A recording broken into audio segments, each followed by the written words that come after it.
Hello guys, welcome back to our channel. शाम के बज रहे हैं 8 और अचानक से मैंने देखा कि मार्केट गई थी। उसके बाद जैसे मोबाइल देखा तो उसमें बहुत सारे स्टूडेंट्स के मैसेज आए हुए थे कि मैम अचानक से डेट शीट जो आ गई है तो बड़ी टेंशन वाली बात हो गई है। तो मैं ये सोच रही थी कि मैं तो क्योंकि फार्मेसी फील्ड से हूँ, आप सभी जानते हैं, तो मेरी जो सिस्टर है की तैयारी कर रही है, तो एज ए स्टूडेंट वो अपने आप को कैसे डील करती है। तो चलिए यनु के पास चलते हैं। ये टाइम वैसे यनु के पढ़ने का होता है, तो चलिए मिलते हैं। यनु, क्या हो रहा है? वो क्या पढ़ रही थी? अब तो बहुत बढ़िया लग रहा होगा। वैसे ये पेंट हो गया ना टेबल? हाँ, अब बहुत साफ साफ लग रहा है। अब एक्चुअली ये टेबल ना मेरी ही बन गई है, मेरी साइड बुक्स फैली रहती है, तो अब मुझे अच्छा लग रहा है, ऐसा लग रहा है ये मेरा स्पेस है। अच्छा, ये क्या बना रही है? नोट्स बना रही है? हाँ, ये वो कैब है, क्योंकि वो कैब ऐसा सब्जेक्ट है जिसे रिवाइज करते ही रहना पड़ता है, तो मैं हाईलाइट करती रहती हूँ जो जो मुझे पढ़ना होता है इसमें। अच्छा, और ये बुक सारी मुझे तो समझ नहीं आएंगी। तो मैं ये कहना चाह रही थी, तो हमारे 3rd ईयर और 4th ईयर के स्टूडेंट्स हैं ना, तो उनका क्या है, अचानक से डेट शीट आ गई है, लेकिन अचानक से इतनी जल्दी एग्जाम हो गया और बच्चे जो हैं वो बहुत ज़्यादा होपलेस हैं। तो मैं ये सोच रही हूँ कि यनु से पूछूं कि भाई एसएससी की तैयारी तो और आईएएस की तैयारी और ये सब जो भी तैयारियाँ होती हैं गवर्नमेंट जॉब की, तो ये तो बहुत टफ तैयारियाँ होती हैं, तो कैसे? मैं से पहला क्वेश्चन ये पूछना चाहती हूँ, मैंने कुछ क्वेश्चंस तैयार किए हैं जो आप ही लोगों के लिए हैं। अगर एग्जाम की डेट अचानक से आ जाए तो स्टूडेंट को कैसे अपनी तैयारी कम समय में करनी चाहिए?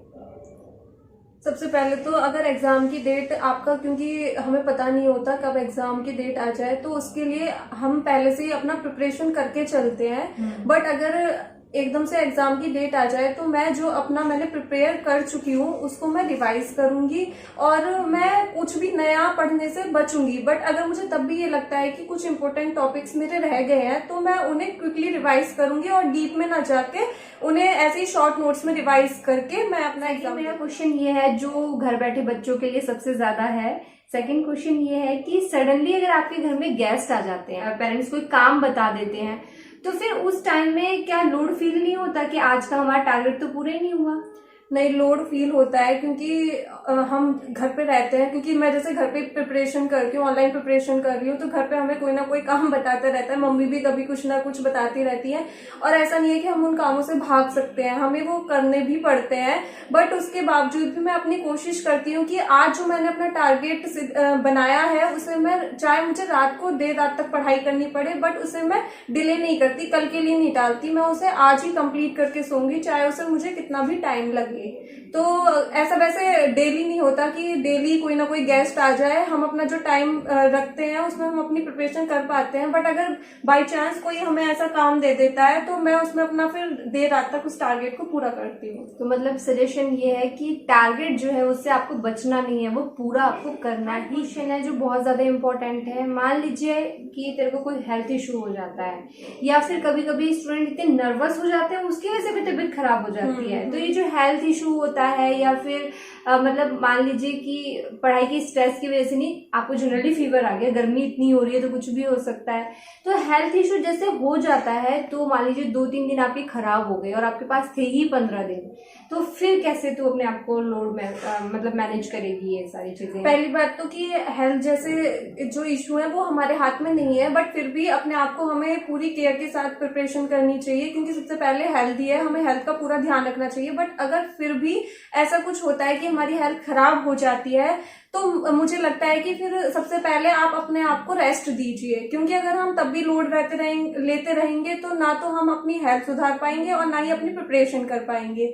और फिर जब आपको लगे कि अब मुझे थोड़ा सा आराम मिल रहा है, तो फिर आप वो चीजें पढ़िए जिनमें आपको इंटरेस्ट भी आए। जैसे मैं जब, अगर ये बहुत एक अच्छा पॉइंट बताया है कि हम क्या करते हैं कि हमारी हेल्थ खराब है तो हम ये सोचते रहते हैं अरे मेरे छूट गया है, ये नहीं पढ़ पा रहे। अगर आपको कोई हेल्थ इशू हो गया, फीवर आ गया है, वॉमिटिंग, लूज मोशन कुछ भी हो गया है, तो इसका कहना ये बहुत अच्छा है कि जो हमने पढ़ रखा है, तो ऐसे टाइम पे हमारी एनर्जी ज्यादा वेस्ट नहीं होगी, तो क्यों ना हम उसी को रिवाइज कर लें जो हमने अच्छे से पढ़ रखा है। तो यनु ये कहना चाह रही है कि जितना भी आप पढ़ चुके हैं, अगर आप बीमार हो गए तो सिर्फ उसी को टच करिए, कुछ नया पढ़ने की कोशिश मत करिए, वरना आप फिर से और ज्यादा बीमार हो जाए। हमारा क्वेश्चन है कि अगर हमारी प्रिपरेशन बहुत अच्छी है, तो देखिए प्रिपरेशन खराब है फिर तो आपको डर है ही, लेकिन अगर प्रिपरेशन बहुत अच्छी है, स्टूडेंट है कोई जिसने अपनी बहुत अच्छी तैयारी की हुई है और वहां जाके एग्जाम हॉल में देखता है क्वेश्चन पेपर खोल के, तो उसे लगता है उसे तोते उड़ जाते हैं कि कभी कभी ऐसा होता होगा ना, हाँ। कि कभी कभी हमारे अकॉर्डिंग क्वेश्चंस आते ही नहीं है। तो उस सिचुएशन में उस एग्जाम हॉल में, क्योंकि जैसे मान लो 3 घंटे हमारे पास, 1 घंटा है, 2 घंटा है, जो भी टाइम है, तो हम इतने नर्वस हो जाते हैं कि हमें जो आता है वो भी भूल जाते हैं। तो इस चीज में कैसे, तेरे साथ भी ऐसा हुआ होगा, तो कैसे ऐसे हम हैंडल। ऐसा होता है कि एग्जाम पेपर हमारे अकॉर्डिंग नहीं आता, हम जैसा सोचते हैं वो वैसा नहीं आता, बहुत ही टफ एग्जाम पेपर सेट हो जाता है। तो मुझे लगता है कि उस एग्जाम पेपर में हम पहले से, कई बार ऐसा होता है स्टार्टिंग में ऐसे क्वेश्चंस आ जाते हैं जो हम पे नहीं आते और हम उन्हें देख के जो आते होते हैं वो भी गलत कराते हैं। तो मुझे लगता है कि स्टार्टिंग में आपको ऐसा कोई भी क्वेश्चंस दिख रहे हैं तो आप उनमें उलझे नहीं, आप पहले वो क्वेश्चन सॉल्व कर लीजिए जो आपको बहुत अच्छे से आते हैं। और आप अपने आप को, अगर आपने बहुत अच्छी प्रिपरेशन किया तो अपने माइंड में ये सेट करके चलिए कि जो दूसरा बच्चा बैठा है उसके लिए भी वो एग्जाम पेपर उतना ही टफ हो रहा है। ये बहुत अच्छा इंपॉर्टेंट पॉइंट है। हाँ। ऐसा नहीं है कि वो टफ सिर्फ हमारे लिए ही है, वो सबके लिए टफ है। तो आप उसी अकॉर्डिंग फिर अपने क्वेश्चंस को सॉल्व करिए और अपने आप को कॉन्फिडेंस में रखते हुए एग्जाम पेपर को। क्वेश्चन मेरा ये है कि जैसे मैं आप सभी को बता देना चाहती हूँ कि यनु का नाम 12th में टॉप 10 स्टूडेंट में था, गौतम बुद्ध नगर में रैंक थी इसकी टॉप 10 स्टूडेंट्स में। तो मैं ये चाह रही हूँ, जैसे मान लीजिए कोई बच्चा बी फार्म फर्स्ट ईयर में टॉपर है या बी फार्म सेकेंड ईयर में टॉपर है, तो उसकी एक्सपेक्टेशन तो यही रहेगी ना कि वो थर्ड ईयर में भी टॉपर रहे, फोर्थ ईयर में भी रहे, या एम फार्म करे तो भी टॉप करे। टॉप इन द सेंस एक बच्चे को मोटिवेशन होता है। टॉप करने का मतलब इतराना नहीं होता।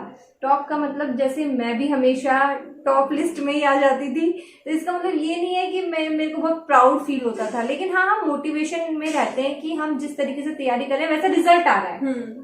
बिल्कुल यही है। हाँ। तो जैसे कि 12th में इतनी अच्छी रैंक आई, टॉप 10 में पूरे गौतम बुद्ध नगर में आना एक बहुत बड़ी बात होती है। तो क्या आगे भी यही लगता है कि मैं एसएससी में भी टॉप करूंगी या फिर कुछ ऐसा?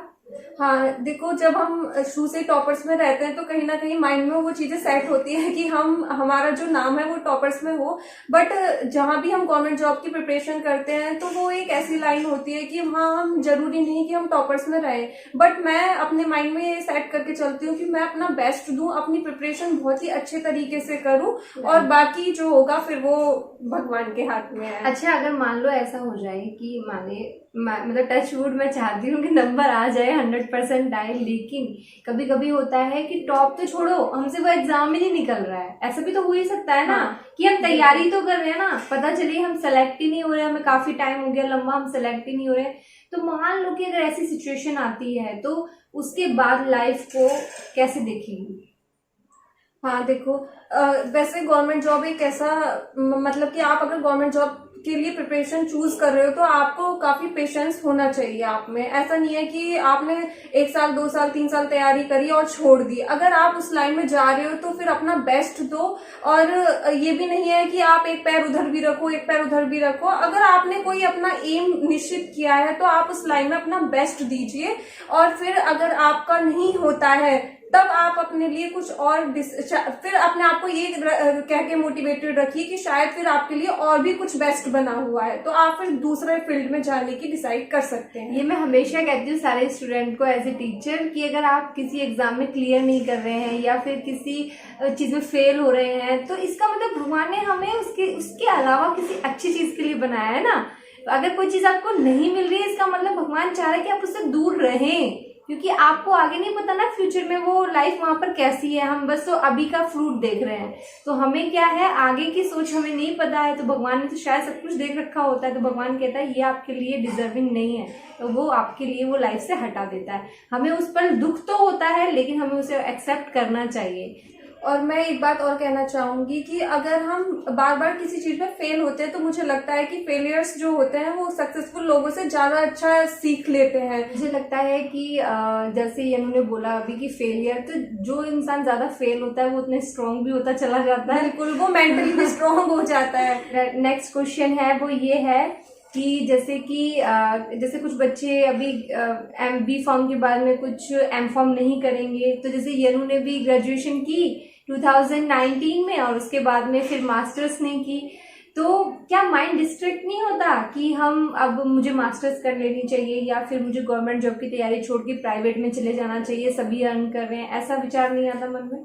नहीं, क्योंकि जब मैंने गवर्नमेंट जॉब के लिए सोचा था तभी मैंने ये सोच लिया था, जैसे पापा ने बोला कि अगर तू पोस्ट ग्रेजुएशन करना चाह रही है तो कर ले, बट मैंने तभी बोला था कि नहीं, अभी मैं अपना पूरा बेस्ट गवर्नमेंट जॉब के लिए दूंगी, और अगर भगवान ना करे कि अगर नहीं होता है, बट मैं अपना पूरा बेस्ट पहले यही करूंगी कि मेरा हो जाए, और अगर नहीं होता है after that I will decide कि मुझे आगे क्या करना होगा। बट मुझे लगता है कि अगर आप किसी चीज में बेस्ट देते हो तो कहीं ना कहीं फिर भगवान भी आपका सपोर्ट करते हैं।